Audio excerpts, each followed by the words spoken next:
I guess people are sleeping in. That's all right. It's a rainy day. Okay, breathe in quickly. Oh, sorry, we're doing Bhramari Pranayama. Breathe in quickly, making a reverberating sound like the male black bee, and exhale slowly while softly making the sound of the female black bee.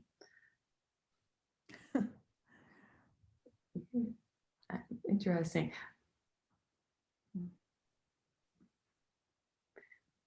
I might have to look at a video of this. I'm not sure what they mean. By this yogic practice, one becomes lord of the yogis, and the mind is absorbed in bliss. This is Bhramari, the humming bee, pranayama, so called because the sound you make during respiration imitates that of the black bee. Sit in any comfortable meditative posture, relax the body, and practice kaya staryam. Keep the eyes closed throughout the practice. Inhale slowly and deeply through the nose, listening to the sound of the breath. Close the ears with the index and middle fingers by pressing the middle outer part of the ear ligament into the ear hole. Keep the ears closed and exhale, making a deep, soft humming sound. Concentrate on the sound, keeping it low-pitched. When exhalation is complete, lower the hands to the knees and breathe in slowly. Continue to practice in the same way, performing 10 to 20 rounds. When finished, keep the eyes closed and listen for any subtle sounds. Technique 2, stage 1, practice in the same way as technique 1, but after exhalation, perform Bahir Kumbhaka and Jalantara Bandha. So that's, can't remember Bahir. So Jalantara Bandha is the throat lock. Let me just look up Bahir Kumbhaka. Refrain from inhale. So it's retention at the bottom of the breath. It's you exhale all the way out and retain the breath. Practice 10 to 20 rounds, taking a few normal breaths between rounds if necessary. Stage 2, practice as in stage 1, but add Mula Bandha, the root lock, after the throat lock. Technique 3. Stage 1, practice technique 1 with Shanmukhi Mudra.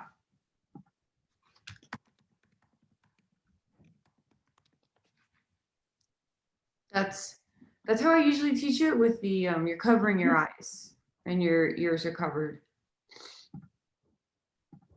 After inhalation, do Kumbhaka, which is retention of the breath, and close the ears with the thumbs, the eyes, with the first fingers, the nostrils. So they're adding in, shut your nostrils, the middle fingers, and the mouth with the ring finger and little fingers. Hold for as long as comfortable. Then exhale, maintaining the same hand position. Keep your awareness on the subtle sound vibrations or any images that may appear in front of the closed eyes. Stage 2, practice stage 1 with Shanmukhi Mudra, but add Mula Bandha, the root lock. Bhramari should be practiced after asana, nadi shodhana, alternate nostril breath, and dynamic forms of pranayama, and before meditation or sleep. It is best to practice on an empty stomach. Bhramari helps to awaken psychic sensitivity and awareness of subtle vibrations. Therefore, it is better to practice in the early hours of the morning or late at night. The sound produced in Bhramari is very soothing, and thus the practice relieves mental tension and anxiety and helps reduce anger. Morcha pranayama, swooning breath. Oh, do you guys want to see a picture of Iyengar? Let me pull him up.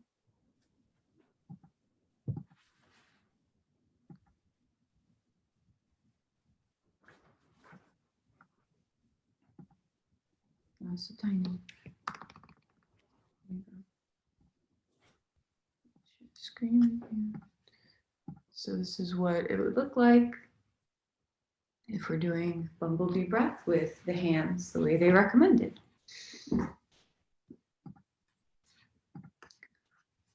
Okay.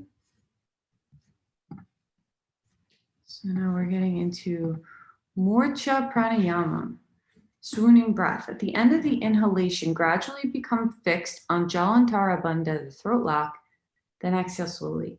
This is called the fainting or swooning pranayama as it makes the mind inactive and thus confers pleasure. Murcha is to faint or swoon. Through this pranayama, the experience of conscious unconsciousness is meant to arise, but it must be learned under expert guidance.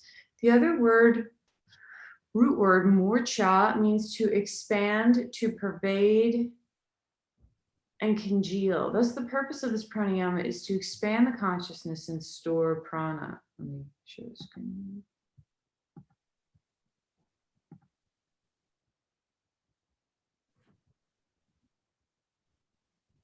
There are two methods of practice. Here, Jalantara Bandha has been included, but it is not included in Garand Samhita. Technique 1, sit in Padmasana or Siddhasana, Siddha Yoni Asana, and prepare yourself for pranayama. Place the palms of the hands on the knees and close the eyes. Inhale slowly and deeply through the nose. Practice Antar Kumbhaka with Jalantar. So I think that's retention at the top of the breath. So after your inhale, with the throat lock. And Shambhavi Mudra.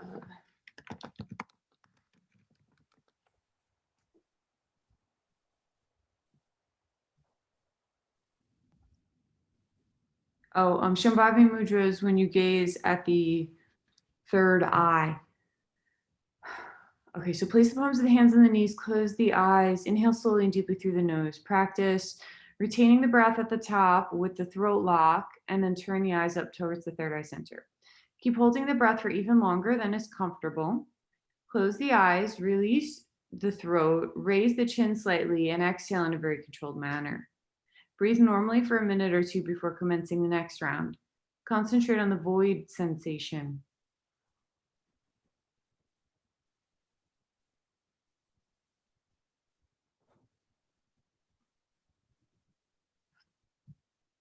Prepare yourself as in technique 1 for technique 2, making sure the body is firmly locked in position.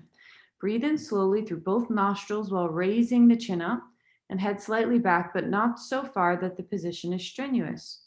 Practice Kumbhaka while straightening the elbows, raising the shoulders, and performing gazing at your third eye. Retain the breath slightly longer than is comfortable. Then close the eyes, slowly lower the head and shoulders, and exhale in a controlled manner. Breathe normally before commencing the next round and concentrate on the sensation of voidness. Murcha pranayama is only to be done by advanced practitioners who have purified their bodies and who have a good capacity to retain the breath. With practice, the number of rounds can be increased and gradually extended from 5 minutes up to 10 minutes. However, when you feel lightheaded, you must stop the practice. The sensation of fainting occurs for two reasons. One is that continued retention lowers the oxygen concentration in the blood, reaching the brain, hypoxia. Secondly, by compressing the great vessels in the neck, Jalandhara Bandha influences the pressure receptors in their walls, and the heart rate and blood pressure are adjusted by the reflex response. The word murcha implies insensibility of mind, i.e., the conscious mind. This pranayama clears the mind of unnecessary thoughts and reduces awareness of the senses and external world. Therefore, it is excellent preparation for meditation and enhances dharana concentration practices. It helps to reduce anxiety and mental tension and induces relaxation and inner awareness. Anyone suffering from heart disease, high blood pressure, or vertigo must not attempt this practice. Plavini pranayama, gulping breath. The inner part of the abdomen being completely fitted with air, one can float like a lotus leaf on the water. Plavana means to float. According to the Hatha Yoga text, Plavani pranayama enables one to float on water. It is an unusual form of pranayama, which is similar to Vatsara Dauti.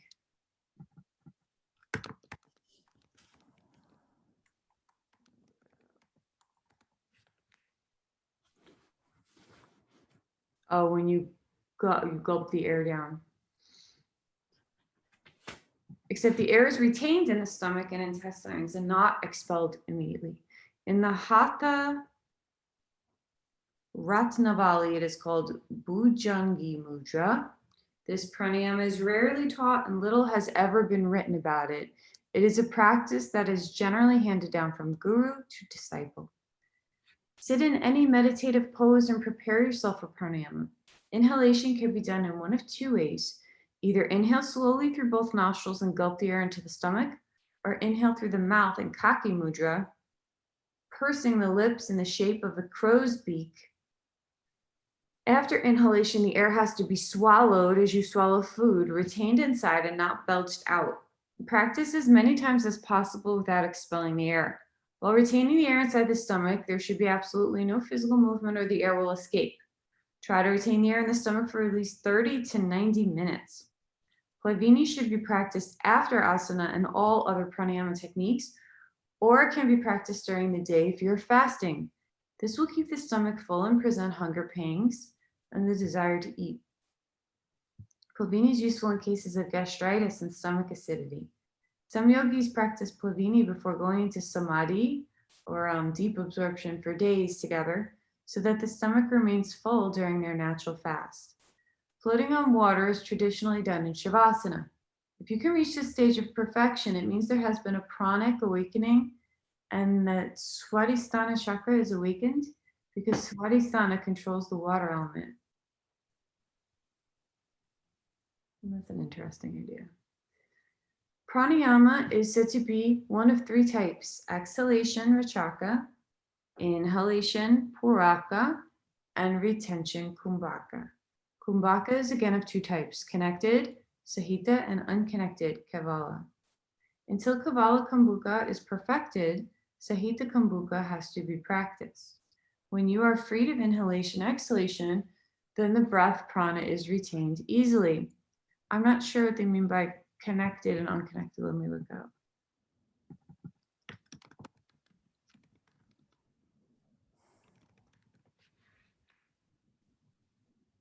Holding of the breath or kumbhaka can be done with inhalation or exhalation is called sahita. Without inhalation or exhalation, the breath hold is called kavala. I still don't understand this hold which the attention.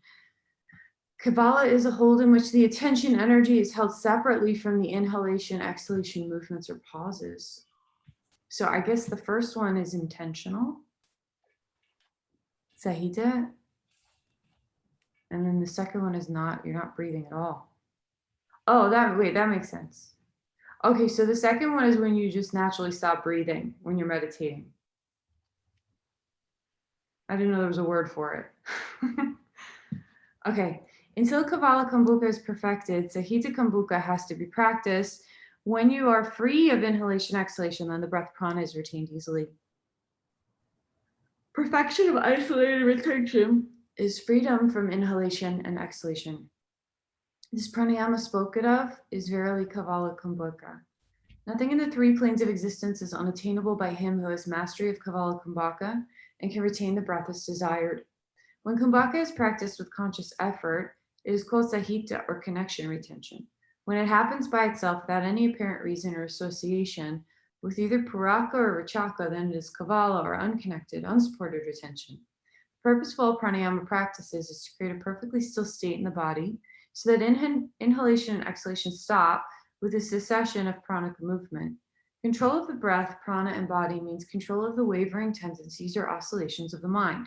All Hatha yoga techniques eventually lead to the state of Kavala Kumbhaka, and when prana and mind stop moving. Vijnana Bhariva Tantra explains that when the middle state, Sushumna, develops by means of dissolution of all dichotomizing thought constructs, vrittis, the prana shakti of exhalation does not leave the center, Sushumna, nor does the shakti of inhalation enter the body. In this way, by means of Bharavi, Kundalini Shakti, in the form of cessation of prana, apana, inhalation, exhalation, there supervenes the state of Bhairava, Shiva, conscious, unconscious. By the fusion of the two breaths, there arises finally a condition in which there is a complete cessation of both, Kavala Kumbhaka. Sahita pranayama is divided into two divisions, Sagarbha with mantra repetition and Nirgarbha without mantra repetition. Throughout the 8 pranayama practices in Hatha Yoga Pradipika, Yogi Swatmarama has not referred to mantra repetition. Therefore, all practices are forms of Nirgarbha pranayama. However, in the Garan Samhita and the Hatha Naravali, Sagarbha is referred to. When there is perfection of pranayama, Kavala Kumbhaka, nothing in the 3 planes of existence is unattainable. The 3 planes are the conscious, subconscious, and unconscious. Jagrat, Swapna, and Shushupti. Sahita pranayama influences the conscious and subconscious levels, the body, prana, mind, and psyche. Kabbalah Kumbhaka results in the awakening of the unconscious mind and body and leads to a state beyond that. If there is an awakening in all three planes, then what cannot be achieved or known in this world? So when I call that phase of my life the Swami phase, when that was happening during meditation, where like I would just stop breathing and I thought I was gonna die. I didn't know there was like no one told me that would happen. So I don't know there was like a whole this is a nice book to read because it's kind of like bringing it's codifying the experience, which is nice because that makes you freak out less when you're going through it. Like I always tell meditators, this might happen, don't freak out. And I always wish like someone was there to tell me that stuff. But yeah, this like I'm definitely not in this place anymore. But I always joke with my husband. It was when I first met him, I was like in Swami mode. It felt like nothing could bother me. I was like so equanimous about everything. It was like anything in the world could happen, and I was just like so fine. I'm definitely not there anymore. But like what he's saying about like if you've conquered the inside, there's no reason why you can't conquer the outside. It's like a nice way of putting it. Okay, so the next one, there is no doubt the state of Raja Yoga is also attained through Kabbalah Kumbhaka. By retention, Kundalini is aroused, Sushumna becomes unobstructed, and perfection of Hatha Yoga takes place. There can be no perfection of Hatha Yoga is without Raja Yoga or Raja Yoga without Hatha Yoga. Therefore, through practice of both, perfection is attained. The cessation of breath coincides with the cessation of mental activity. For most people, this only happens at the time of death. Through practice of Hatha and Raja Yoga, the body and mind are trained to withstand this experience so that potential life does not leave the body and awareness is maintained. Raja Yoga is the result of total one-pointedness of mind, and this total one-pointedness can only be maintained when the body has been fully prepared. Hatha Yoga is the process of uniting Ha, the sun, or Pingala Nadi, and Ta, the moon, or Ida Nadi. With Sushumna, the central channel, and Ajna Chakra, this is the space between the eyebrows. Before the union takes place, there has to be purification of all body elements, and for this to occur, they must first be separated. The process also involves separation of the mind from matter, liberating the energy. In the Yoga Sutras of Patanjali, it says when consciousness, Purusha, and matter or energy, Prakriti, live together, there's perception, cognition, knowledge, action, and creation. Separate them, and that is Samadhi, Raja Yoga. It may seem strange to call this science yoga, i.e. union, when it involves the process of separation. Consciousness and matter are eternally interacting with each other, and as a result, there is creation in the body, the mind, and the universe. By yoga, you separate these two forces within you on every level, and then samadhi takes place. However, the secret of this separation is union. Only by uniting the mind on one point in meditation can the separation take place. You have to separate yourself from the idea that you and the object are different. That means you have to unify the mind and the idea with the object. Hatha Yoga is a system which separates the element of Shakti or Prakriti, or matter, which constitute the body-mind through purification. It separates consciousness from cognition of the form of energy and unites the two in Ajna Chakra, the third eye. When there is Raja Yoga or Samadhi, full absorption, Raja Yoga is a system which teaches you to unite the mind on the point of concentration. Then separation will take place. After the separation, one reaches the highest state, which is called Kaivalya. It represents the journey from Ajna, the third eye, to Sahasrara, the crown chakra, through Sushumna. By stopping the prana through retention, the mind becomes free from all modifications. By thus practicing this yoga, one achieves the state of Raja Yoga Supreme Union. Thoughts, emotions, and desires are not the mind. They are the modifications of the mind and are like waves of the ocean. The ocean is not one little wave or hundreds of waves. It is the total volume of water. Thoughts are the result of vrittis or modifications, mental movements in the subconscious and unconscious mind.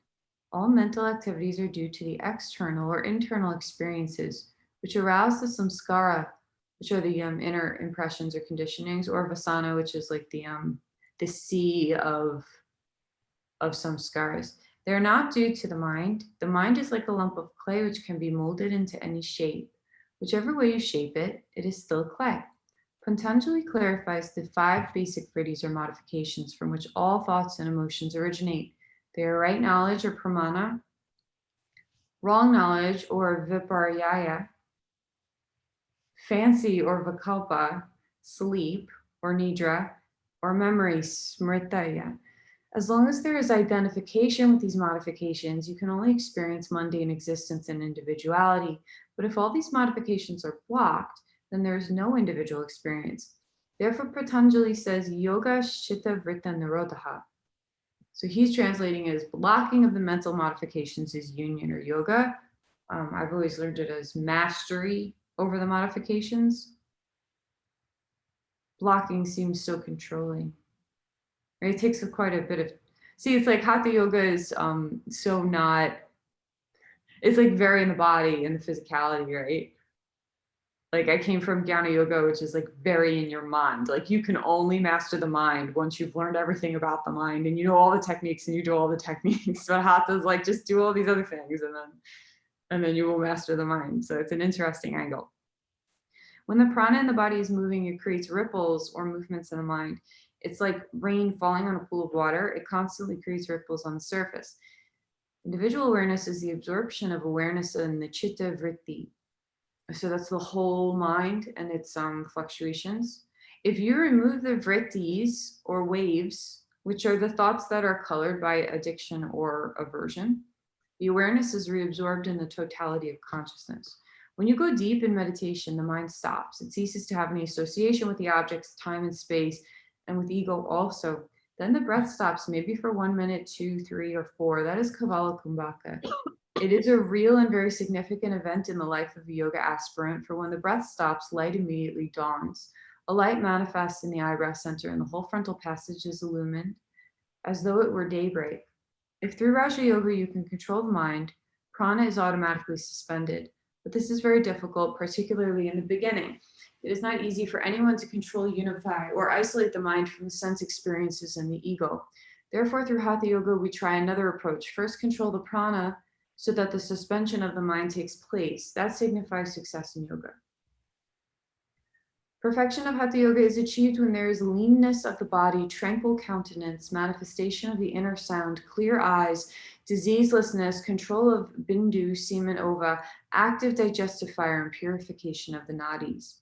When Kundalini Shakti, so when the energy coiled at the base of the spine passes through the spinal nerve, you could call it, or the central channel, all the nadis, or the energetic rivers, and the chakras, which are well, they physically manifest as nerve bundles around the parts of the endocrine system, the glands, but like underneath that is the energetic circular flowing of prana or life force, and enter the body, emanate that Shakti, that energy. It is like replacing a 25-watt bulb with a fluorescent tube and bringing greater illumination into a small room.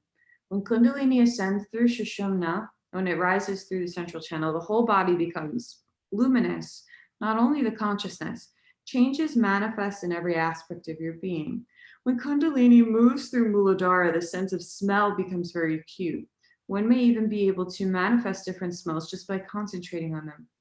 As one gains mastery over the earth element, cohesion, and gravity, levitation may take place. Intuitive knowledge of the past, present, and future arises in the mind. Writing ability develops, and the states of natural ecstasy occur. When Kundalini passes through Svadhisthana chakra, the sense of taste becomes very sharp, and different tastes can be created at will. Because Svadhisthana awakening gives power over the water element, there is no fear of deep waters, and some people have even been known to be able to walk on water. Well, there's Jesus. Psychic ability and control of the senses develop. Perception of the astral realm and intuition become keen, and even death can be controlled.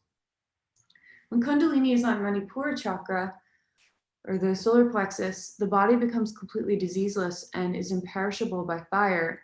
Excretion, hunger, and thirst decrease, and the body can survive for days on prana alone. Excess fat is lost and the skin becomes radiant. In Anahata, Kundalini arouses the inner sound or nada. Pranic healing becomes apparent, and one becomes very sensitive towards others and the external vibrations. Immense compassion and love for all beings arises, and even the ability to enter another's body can develop. When Vishuddhi is penetrated by Kundalini, the voice becomes melodious and resonant, and one's words become totally captivating. The body can destroy poisonous substances and is unaffected by any extreme conditions of heat, cold, pain, pleasure, night and day. When Kundalini reaches Ajna Chakra, pure knowledge and wisdom unfold, and all past karmas are destroyed. It is said that the 8 major cities and 30 minor cities are acquired. Then, when Kundalini dwells in Sahasrara, perfection is attained, and when it is redirected down to Muladhara, every virtue descends upon the yogi. That is Dharma Mega Samadhi. I guess I should stop. Yeah. We finished chapter 2. Yeah. That was interesting. Yeah, that sure was. Thoughts? I have to read it again. That was a pretty major summation of a lot. Yeah. I'm glad Amanda read it. The way you translate like that, it's so good. I had to look a lot up. Not There's a lot of- really. It's nice that they just codify everything. It's like every little part of the experience is like laid out for you. It's wonderful. Yeah. Yeah, it's like I feel like I've learned this information not like this, but from different pockets of teachers, and now it's just being all handed to me. I'm so happy. Yeah. Like the stuff about the chakras, I've always they talk about like the different elements in Ayurveda when it comes to the chakras, and they always say like, oh, well, the earth is your smell, and I always thought that it was just like a practical thing, but I don't know, it's interesting to hear that like when you purify that chakra, that sense becomes more profound. That's very interesting to me. And that you like gain all these other things from balancing the chakra. I always like looked at it from a very practical view, like if your gland is working properly, your estrogen or testosterone are going to be balanced. But like to hear sort of the more underlying esoteric studies that come, it's cool. It's like, I mean, I have to sit with this more and think about it, like unravel it more, but it's almost like someone has some sort of medical issue going on and they get it fixed. So like maybe the chakra is now balanced, but now all of a sudden like they have this whole like change of life, but it's also because you've cleared a huge block in your system too. It's not just like the medical issue, like there's underlying things that are going on too.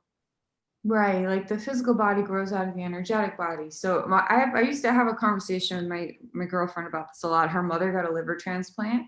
Like she thought her mother was going to pass away, and then she got this emergency liver transplant. And she would think about it in the lens of the chakra, like if the chakra was so imbalanced that the liver stopped working and then she got a new liver, like what is that saying about the energetic implications? Is it like, did she attract the new liver because she was coming into balance? Or is it like always going to be imbalanced even though there's a new organ inside?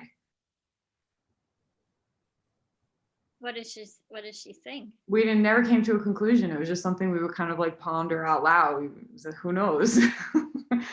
Who knows? Like, when they say if you have a heart chakra imbalance and you let it go for so long, it manifests physically in heart disease. You can have a heart attack and die, Yeah, but like those people that do that are just like, I'm going on like the extremes, like the cranky person that like hates life and doesn't take care of themselves, and like this is like maybe signs of a blocked something.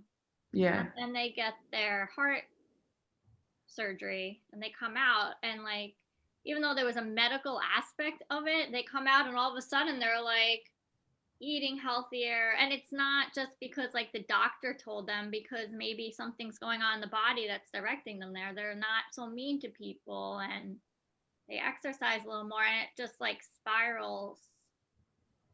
Have you met people like that? I don't know. Well, so my father works in my father is like the manager of all the cardiovascular sections of Winthrop. And I used to work in the office as a medical assistant, and something I would see very often is these people who would come in with heart problems would end up having to get surgery, and they wouldn't even change afterwards. Oh, they didn't change. No, they would continue to have, there would be the rare circumstance where they'd get so freaked out that they would change their diet and change their lifestyle. So like, who knows if that's what the karma was for them to get so freaked out that they would heal themselves. But what was always sad to me was more often, and this is how my mother-in-law passed too. I remember when I met her, I felt her heart, like I felt her energy was so imbalanced. And I told my husband, he thinks I'm out of my mind. It was like years before she passed away from heart disease. I was like, your mother, like something's wrong with her heart. She's heartbroken. And I would always feel it when I was around her. And then she, when she had she had to get TAVRs, and then she didn't change anything after. She kept eating the same. It was like a psychic problem. Like there was an underlying energetic karma there that like just changing the outside never fixed for her. She ended up passing away. It was like and we would always see that in the hospital too. It would be like they would get stents put in, and then maybe they change for like a couple of weeks or months, but then they would just go back. But then on the other hand, like my father's best friend, he went to the doctor, and the doctor was like, if you don't change your lifestyle, you're going to die. And that did something to him.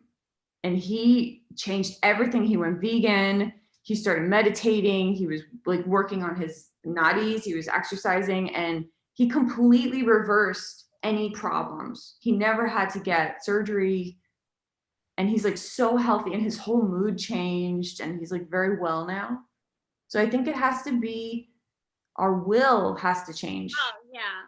Well, that's what I'm thinking now that I'm thinking more about it. It's like, it's not just like, oh, someone's heart, maybe this is blocked, or and if you fix this, their will has, and if that's blocked, they're not gonna. Right. I guess I was more thinking about like those extreme cases where like that man you just talked about. I think those more were coming to mind. Yeah, like that, maybe that's the karma. That's the beautiful thing about karma. It's so intricate. It's like hard for us to peel open with our very limited minds, but I always try to anyway. It's an interesting idea. What's underneath? We always think it's like it's all matter, it's all gross, but the matter is organized by consciousness. So it's our consciousness that's holding our bodies together. If you change the consciousness of a person, you can completely change their existence in the material world. Yeah. So it's like really powerful work being a yoga teacher. I always tell like everyone in teacher training, this is like not just being an exercise teacher. You're literally going to change people's entire existence by changing the mind, right? The mind has such a powerful hold over the rest of us. I know we're tight for time, but my whole left leg is like just driving me crazy. And I've been trying to self-heal. I went to an orthopedic doctor last year that didn't even look me in the eye, gave me a bottle of pills and sent me on my way. And I have these major doctor issues. So I finally went to this doctor that was recommended to me yesterday. And I told him my whole story. And he's like, well, then if your ankle's been hurting you since last March, why are you here now? And I was like, whoa. And I went into the whole thing. I'm like, I really have a hard time coming to the doctors. I need to be handheld. He's like, I'm not going to hold your hand right now because it's COVID. I'm like, so then I moved to the like examination table, and I'm like, I just want to be able to go for a 2-mile walk. And I said, I do practice yoga, and it doesn't bother me when I practice yoga. And he turned to me immediately and he said, namaste, but he did it in such a way that wasn't making fun of it. It was just like, and I like took a deep breath, and like I saw that he was like listening to me, and that's all I wanted. This other doctor wasn't listening to me. And I think that's what's so powerful about yoga teachers is that we listen to our students. It's not, well, the good yoga teachers, and Yeah. we make eye contact with them and we allow them to just be who they are. And then he came over to me and he had put gloves on, and he came over to me, and the first thing he did was take my hand and put it between his two hands. That's And so sweet, Pam. it was the sweetest thing. But like, that is where I find the good yoga teachers. I don't care about like the best flow and the best sequence. Yes, those are all important things so that you're creating fun, safe classes. But like the teachers that make space, like I think like he made me realize in that moment that I had to see past the white coat and I had to see him as a human, and I have to stop doing this to myself every time I go to the doctors. Like I can't keep hyping myself up over it. They're just human beings too. So it was like a huge huge relief. That's great. Yeah. But to find a doctor who really sees and listens to you is quite something. My husband, probably 35 years ago, had cancer, and he had half of his left hand amputated, among other things. And it's not very noticeable because he's a tall, somewhat slender guy. And, so it almost, and you don't look at his left hand, he's right-handed, et cetera, et cetera. But the doctor we used to go to for general practitioner purposes, he said every time he went into her office and she would, or she came into the examining room, she would pick up his amputated hand and with both her hands, and she would massage it. And Lee said it was as if she was saying the equivalent of, I see you, I know what you went through, but I see that you're here now. And it was just a very kind, compassionate thing to do. It's 35 years after this whole thing occurred. And of course, Lee has long since moved on, both physically and mentally, even though, it's a part of him now, but the last GP we went to, because she retired, our original doctor, is one of those doctors who spends 37 seconds in the office with you, and it's such a difference, Pam, and I understand totally. You don't want to feel like you're beating your hands against a wall. It's not just you seeing them as a human, it's them seeing you as not just a sheaf of tests and papers, but as a human as well. Yeah, and that, I feel like that's where I was going with it. It's like if a doctor is there for medical, it's almost, I'm not trying to like force yoga, but it's almost like you had heart. Okay, why don't you let's partner you up with somebody else that can handhold you through your recovery process, so that, like Amanda's saying, like they just keep going on because people don't know how to heal themselves, and they need that handhold. They need that teacher to look them in the eyes and be like, we need to clear out other blockages. Like your heart might be fine now, but you've mentally been in pain for 5 years and we need to clear that out. Whatever this it is. But it's nice when it was nice to find it like he had me get an x-ray, which I knew wasn't going to show anything, but we were like, let's just check off the box. And he was waiting back in my exam room when I got back from the x-ray room. I've never had that. I was in such shock. I'm like, am I in like the Disney World of medical doctors right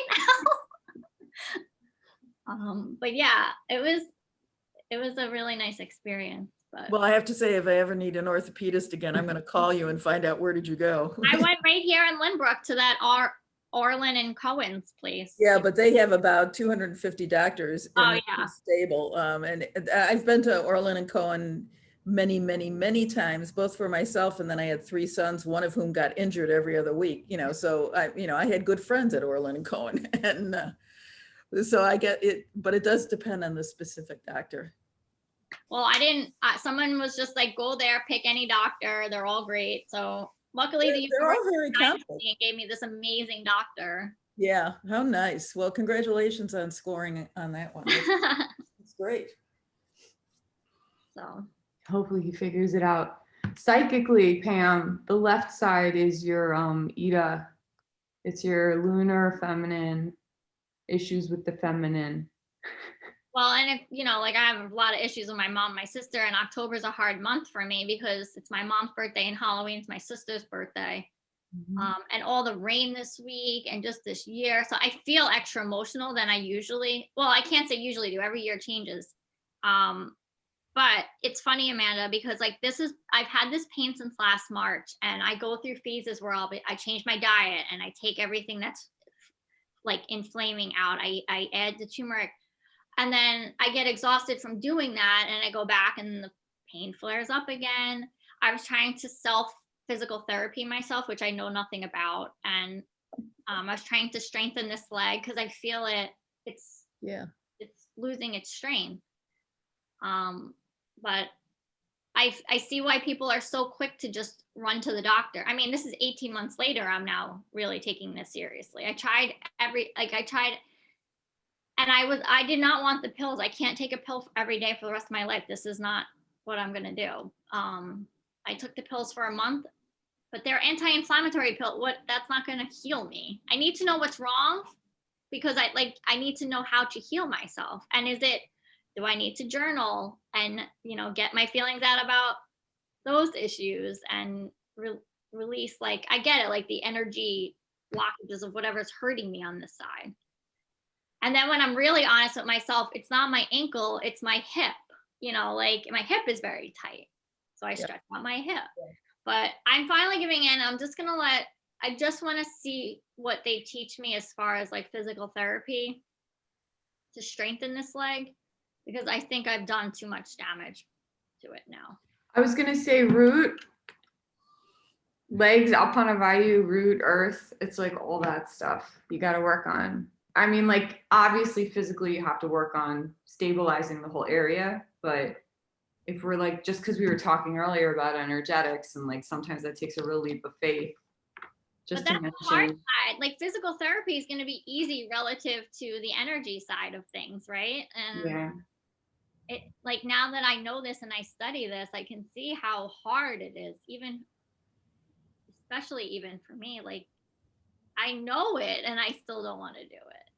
But I mean, we'll see. We'll see how this is like the quick fix. I need the quick fix because I'm driving myself crazy. I can't not be able to walk. I don't have, other than yoga, I don't have a way to exercise. I have to be able to walk. Pam, don't think of physical therapy as a quick fix. It's not. If you do it quote unquote religiously and you really concentrate on it, you will find that it brings a certain mental awareness that you can sometimes get from yoga, just from a yoga class, or practicing a half hour or an hour of yoga. It's serious stuff.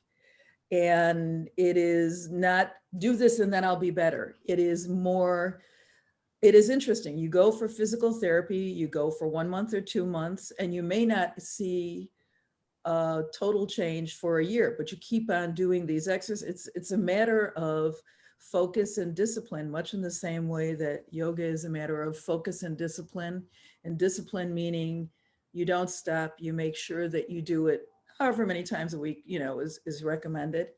It's in some ways, Hatha yoga presents all of these physical ways to reach a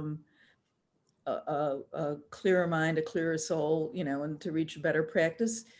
Physical therapy brings you in touch with all different parts of your body, even if you're only working on your leg, and with different parts of your psyche in terms of, like I said, discipline and just, continuous practice and concentrating on doing it the right way, just like you focus on breathing and alignment in a yoga class.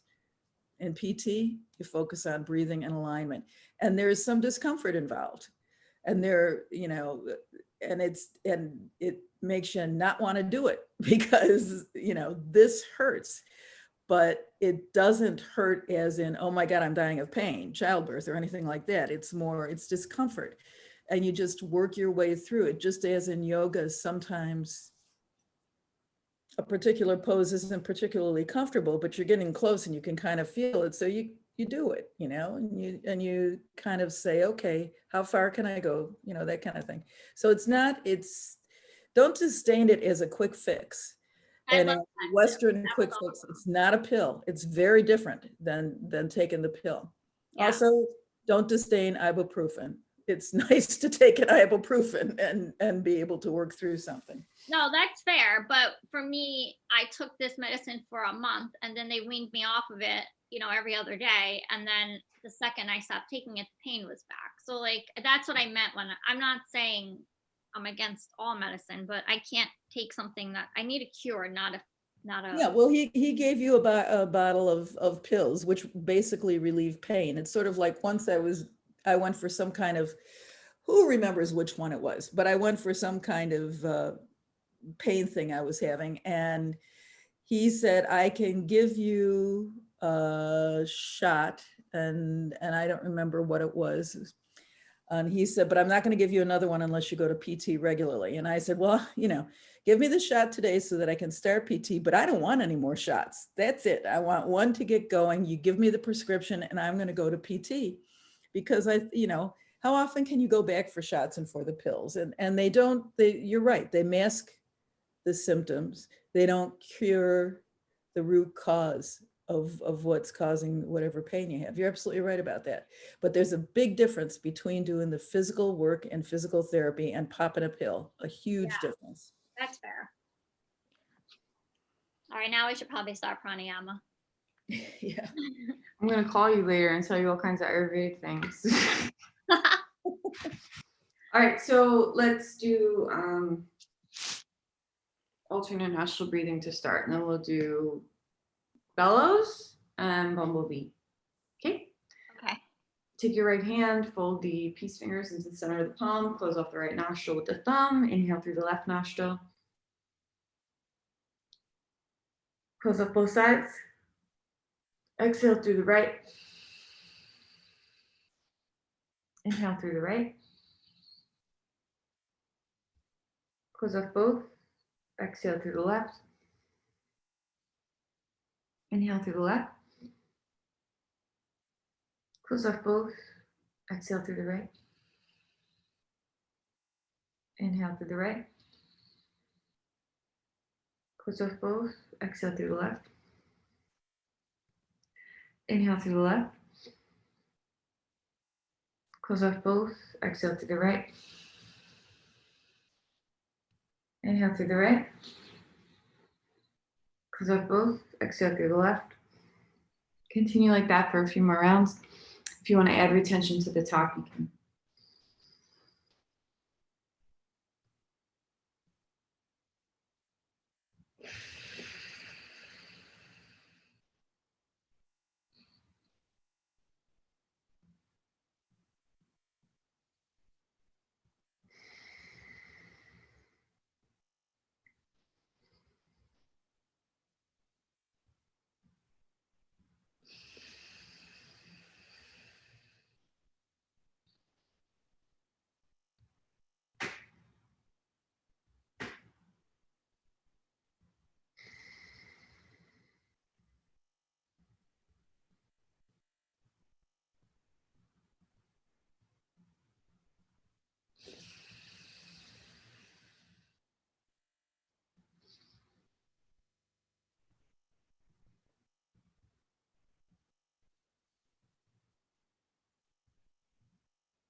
Let's finish out the left side.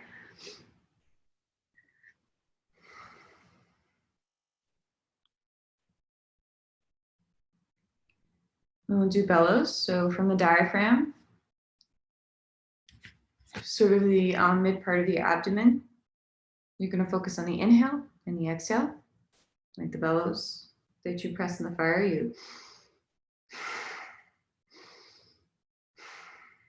Okay, while you're doing this, if you've been practicing it for a while, you can lock the bottom lock, then Mula Bandha, and then the eye lock. Okay, so let's inhale all the way. And exhale all the way out. Inhale halfway.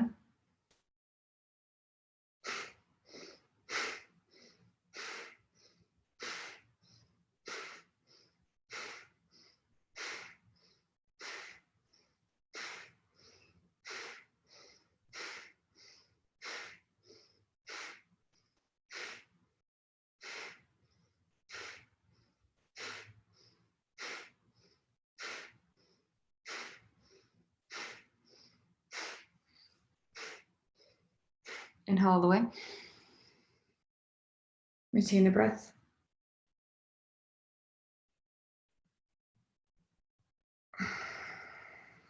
Exhale all the way out. Take a regular breath. If you're starting to feel dizzy, you're gonna stick with a regular, deep, grounded breath. If you feel good, come to another round. Inhale all the way. Exhale all the way out. Inhale halfway.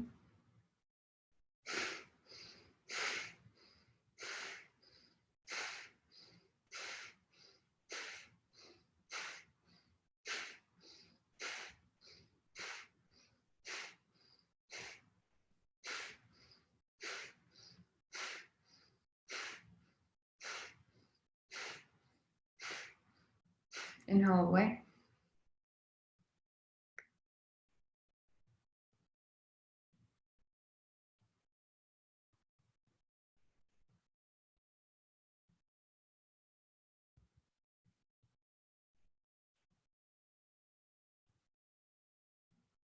Exhale all the way out.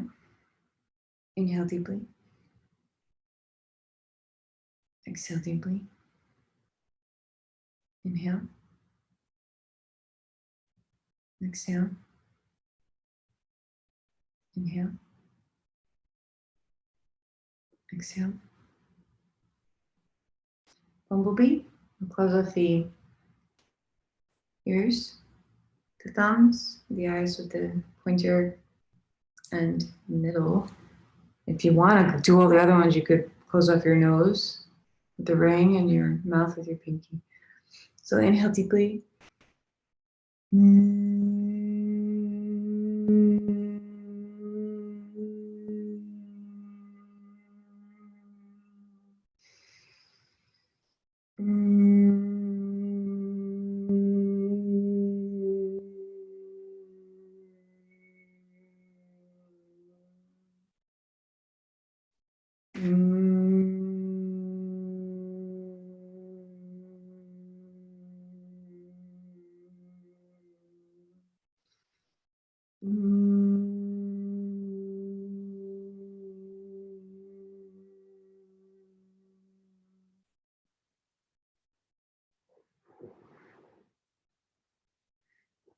Sitting down, placing the hands on the knees with the palms facing up, the eyes closed, thumb and pointer finger touching. And we'll go for 20 minutes.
Namaste.